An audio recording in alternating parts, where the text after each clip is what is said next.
আমার হাতে যেই তাবিজগুলো দেখতে পাচ্ছেন, এই তাবিজগুলো সম্পূর্ণ কুফুর শিরিকওয়ালা তাবিজ। যেই ছেলেটাকে দেখতে পাচ্ছেন, এই ছেলেটার গলায় এই তাবিজগুলো ছিল। এই ছেলেটার কাছে শক্তিশালী কবিরাজ জিন থাকার কারণে এই ছেলেটা হাঁটাচলা করতে পারে না। আগে হাঁটাচলা করতে পারতো, কিন্তু ওই কবিরাজ জিনে একে এমনভাবে জাদু করছে যে জাদু করার ফলে ছেলেটা হাঁটতেও পারে না, কথাও বলতে পারে না। আলহামদুলিল্লাহ ছেলেটা চিকিৎসা করে দিলাম, আলহামদুলিল্লাহ ছেলেটা এখন শান্ত আছে, ইনশাল্লাহ কথাও বলতেছে আলহামদুলিল্লাহ।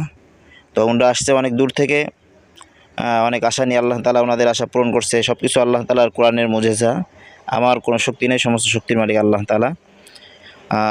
তো এই জন্য দেশ বিদেশে যে যেখান থেকে আসবেন আমাদের নাম্বারে যোগাযোগ করে আসবেন ইনশাল্লাহ। আমাদের ঠিকানা হচ্ছে গোপালগঞ্জ জেলার কাশিয়ানী থানা, জয়নগর বাজার, মার্কাজুত তাহফিজ মাদ্রাসা। নাম্বার 01734160095।